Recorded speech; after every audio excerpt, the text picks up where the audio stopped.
Bonjour à tous, bienvenue dans ce nouveau vlog. Si tu es nouveau ici, je m'appelle Sylvain, je suis un papa au foyer créatif touche à tout et je documente mon aventure artistique dans ces vlogs. Alors déjà, je vais commencer par remercier certains d'entre vous qui ont réellement participé au vlog de la semaine dernière en postant pas mal de commentaires, en partageant vos idées, vos avis, vos retours d'expérience également, etc. Et c'est très très cool, ça m'aide beaucoup et puis ça fait vivre un petit peu du coup la chaîne et le vlog, c'est très très chouette, merci beaucoup. Ceci étant dit, il faut que j'arrive à me mettre un petit peu plus au travail. J'ai du mal, en plus on est lundi matin comme je le disais la semaine dernière, c'est vraiment pas le moment le plus facile pour moi. Bref. Il faut que j'avance sur la création des bougies. En plus, j'ai reçu mes nouvelles mèches qui sont des mèches un petit peu plus larges, donc normalement plus adaptées à la taille de la bougie. Je vais aller fondre la cire et du coup faire une bougie CRT avec une nouvelle mèche. Et donc voilà, ça va me prendre un petit peu de temps. Et ensuite, je vais plus pouvoir rien faire là-dessus pendant un petit moment. Sachant que, à terme, bien évidemment, il faudra que je crée plusieurs moule en silicone pour pouvoir faire fondre plusieurs cires en même temps, en petits batch. Sauf que pour l'instant, je ne le fais volontairement pas, parce que comme dit, je ne sais pas encore ce que ça va être ce projet, si ça va prendre, pas prendre, si je veux vraiment le développer, le pousser ou pas. J'ai envie d'avoir les retours de bêta-testeurs quand même d'abord. Donc je préfère prendre mon temps, les faire une à une, avec un seul moule, parce que le silicone, ça coûte cher, clairement. Mais en fait, ce matin, je vais travailler justement sur le packaging de la bougie CRT. J'ai déjà des bonnes bases, je vais vous montrer ça. Mais voilà, je pense que j'ai validé le site sur lequel je vais commander les boîtes et quelles boîtes je vais commander. Et du coup, on va bosser sur le packaging. Mais allez, en attendant, on va aller faire fondre de la cire et les mettre dans le moule. C'est parti! Voilà, maintenant, faut attendre que ça refroidisse et que ça se solidifie. Bon, j'ai un petit peu travaillé sans filmer, encore une fois, mais en tout cas, il faut vraiment que je vous montre le résultat parce que j'ai fait un mock-up, donc c'est une fausse image de ce à quoi pourrait ressembler le packaging de la bougie, et perso, j'adore vraiment. Voilà, qu'est-ce que vous en dites? C'est stylé, non? Donc c'est vraiment dans mon délire de rétro-tech, etc. Donc là, on a un wireframe de la bougie, et ça sera le cas pour toutes les bougies. Et là en dessous, il y a des petites informations écrites. Plutôt que d'écrire bêtement le nom de la bougie, j'utilise en fait les codes de la ligne de commande du terminal, histoire d'aller dans le bon projet et de lancer le bon modèle, etc., etc. Vraiment, je me fais un délire là-dessus. Là, pareil pour les informations techniques de la bougie, dans un fichier Markdown, il y a les informations dedans, etc., etc. Bref, vous me dites ce que vous en pensez en commentaire. Filmer l'écran à la caméra, c'est pas le plus efficace. Donc voici l'image. Et puis j'attends vos retours en commentaire. Alors ce matin, on va bosser sur un peu de prototypage pour le packaging parce que je veux un petit peu plus être sûr de ce que je vais faire avant de passer commande. Donc je pense utiliser ce site qui est un site français qui s'appelle coquely.fr parce que en termes de rapport taille et prix, c'est ce que j'ai trouvé de plus accessible pour moi, en tout cas pour l'instant. Vraiment parce que je peux y commander des petites quantités entre guillemets. Du coup, j'allais tracer sur le papier de quoi faire une boîte basique aux dimensions de ce que je pensais commander. Quand je me suis tout simplement rappelé, en fait, j'ai déjà pratiquement ça pour me rendre compte de la taille et de la marge qu'il y a autour pour créer la cale, etc. Puisque j'ai déjà la matrice d'impression qui finalement est une boîte, et puis là j'ai ma bougie au milieu, tu vois. Donc ça fonctionne déjà, et ça me donne déjà une bonne idée. Et moi quand je vois ça, je me dis, c'est assez petit, j'ai même pas trop de quoi mettre les doigts sur les côtés pour prendre la bougie, tu vois. Si ça c'est bien fermé, parce que là ça tient pas trop bien tout seul, mais si c'est bien fermé, j'ai pas vraiment assez de place pour mettre mes doigts et l'attraper, tu vois. Du coup, je me dis que les 5 mm là ne suffisent pas et qu'il faut une boîte plus grande, que l'objet soit plus petit au milieu, qu'il y ait plus de marge. Et alors je me suis rappelé que j'ai plein de boîtes de parfums, puisque j'ai travaillé dans le parfum il y a pas mal d'années, et que du coup j'ai reçu quelques cadeaux des différentes marques pour lesquelles j'ai travaillé. Et en fait, je me rends compte que les marques de parfums, par exemple c'est du Dior, hein, donc c'est pas n'importe quoi comme marque, mais quand on l'ouvre, en fait, il y a quasiment aucune marge autour du produit, on ne peut pas l'attraper. Il faut forcément le sortir comme ça. Mais je suis assez étonné parce qu'en fait, c'est le cas sur tous. Là, c'est un autre de chez Dior. Faut faire pareil. Du coup, je suis en train d'hésiter parce que je comprends l'intérêt. C'est que déjà, de 1, ça coûte moins cher en packaging parce que c'est plus petit. De deux, sur ce genre de boîte qui s'ouvre comme ça, il y a peu de chances que tu gardes la boîte. Du coup, je suis en train de me poser la question de est-ce qu'il vaut mieux faire comme eux, à savoir quelque chose de très ajusté et tu sors toute la bougie comme ça. L'avantage, si je fais juste ça, c'est que j'ai même pas besoin de m'embêter à faire une cale, à trouver un matériau écologique pour faire la cale, etc., etc. Est-ce que ça ne gâche pas le côté premium? Moi, j'aurais dit de base que oui, mais quand je vois qu'en fait, Dior, et puis j'ai pas que Dior, par exemple, là, j'ai un Prada. Pareil, hein, c'est parce que j'ai travaillé pour eux à l'époque. Et ben en fait, quand on l'ouvre, alors celui-là, c'est un peu particulier, vu la forme du parfum, on peut l'attraper par là et le sortir. Mais ça, c'est parce qu'il a une forme qui permet de faire ça. Ok? Du coup, j'avoue que ça remet un petit peu en réflexion le packaging, parce que si effectivement je fais comme les parfums là,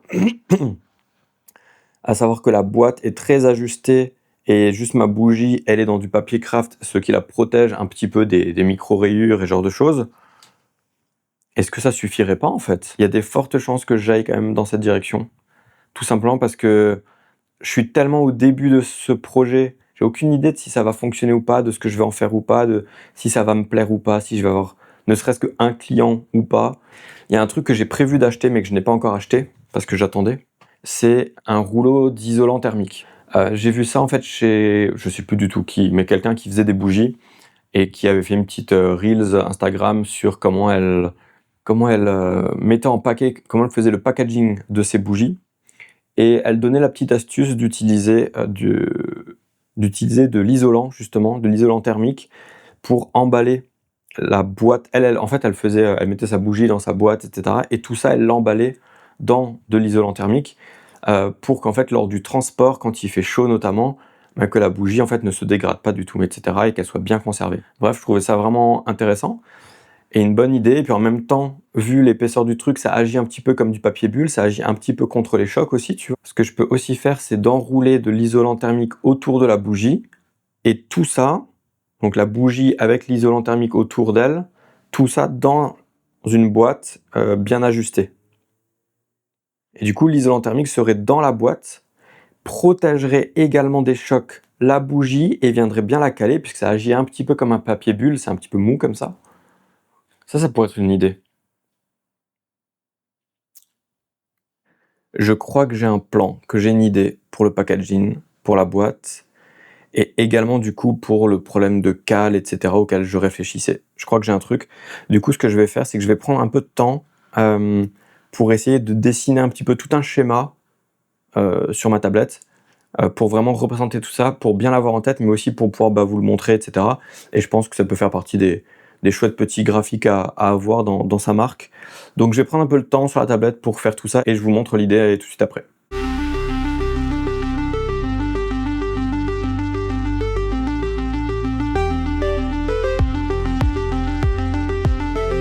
Voilà, j'ai fini l'infographie que je voulais faire là pour expliquer le packaging et j'en suis vraiment très content. Je vous mets l'image là en même temps. Donc voilà, c'est vraiment un petit schéma qui explique comment je pense faire le packaging que j'ai en tête. Et du coup, je pense couper des petits carrés, des petites formes dedans, des petits rectangles dedans, que je viendrai du coup ensuite légèrement coller dans la boîte. En tout cas, mettre autour de la bougie pour coincer la bougie là-dedans. Un, ça la protège de la chaleur et du froid. Et de deux, ça viendra agir comme une protection bulle dont on a plus l'habitude dans les colis pour vraiment la protéger contre les chocs. Et le tout enfermé dans une boîte vraiment pile aux bonnes dimensions, histoire qu'il n'y ait pas trop de jeu. Vous en pensez quoi? C'est pas mal, non? Et je suis pas peu fier de mon schéma, ça fonctionne plutôt bien. Au final, comme vous l'avez vu pour le schéma, j'ai tout refait directement dans Affinity Designer plutôt que d'utiliser ce que j'avais fait à la tablette. C'était plus simple comme ça, je peux plus facilement l'éditer, le changer, le modifier. C'est du vectoriel, c'est beaucoup plus efficace.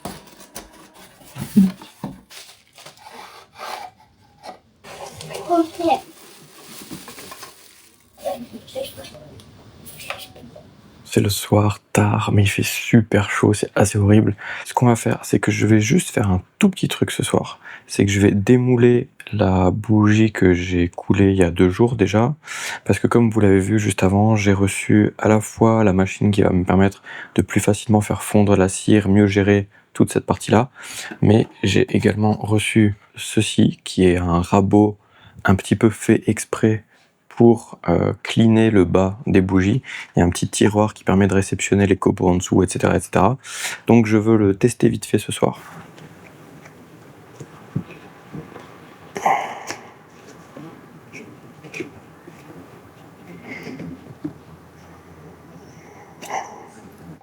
En tout cas, voilà ça. Et du coup, on va tester.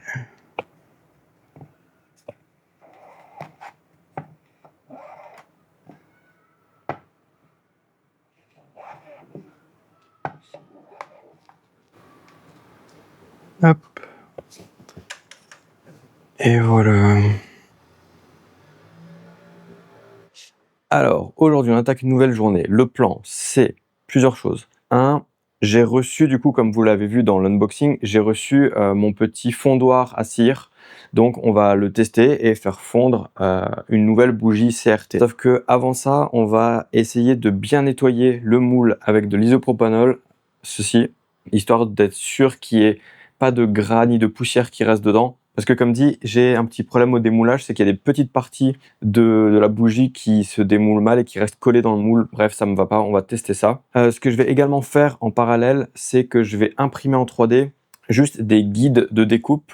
Parce que normalement cet après-midi, je reçois l'isolant thermique et du coup, je veux...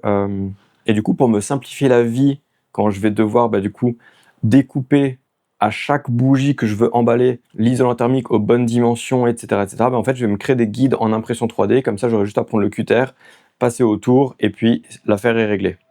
Donc, on va modéliser ça, imprimer ça, et puis s'occuper de tester le fondoir pour faire couler de nouvelles bougies. C'est parti!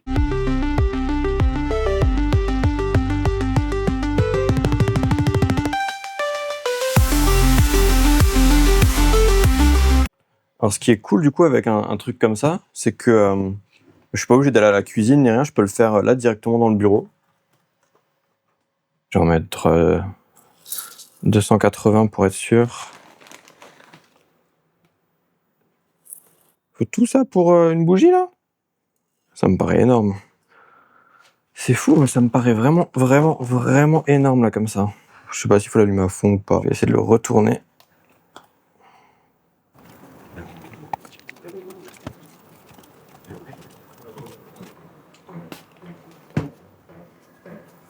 Un peu comme ça. Normalement, ça s'évapore assez vite. Pendant ce temps, on va préparer une mèche. On prend notre petit outil.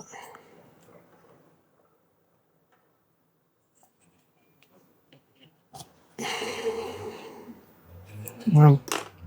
On fait un petit nœud. Hop. Donc, tout est bien fondu. On va vérifier du coup la température. On est beaucoup trop chaud pour l'instant.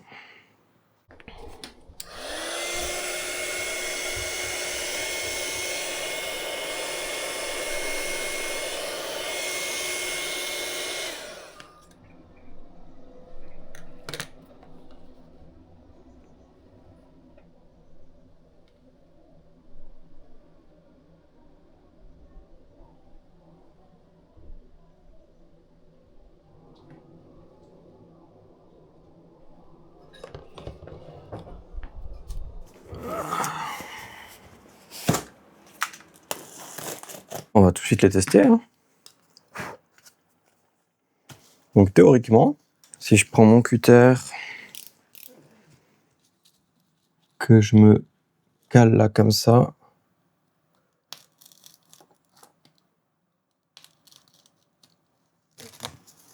hop.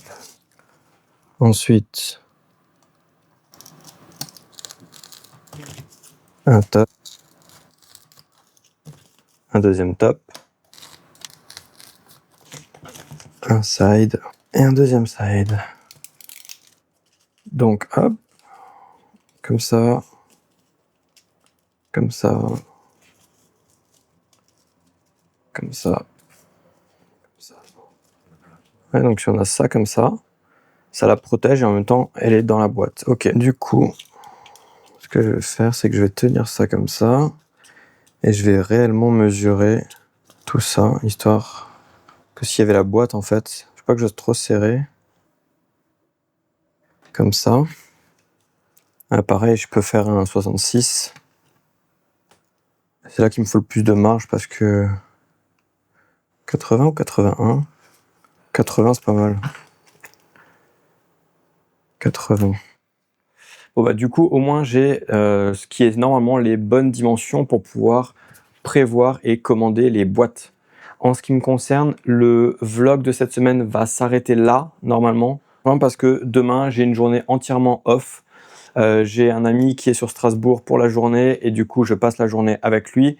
Du coup je ne travaille pas demain, donc j'arrête le vlog aujourd'hui, comme ça ce soir, demain soir, j'ai le temps de le monter, etc. pour vous dimanche comme d'habitude. Voilà. Donc sur ce, je vous dis bon week-end et puis à la semaine prochaine. Ciao!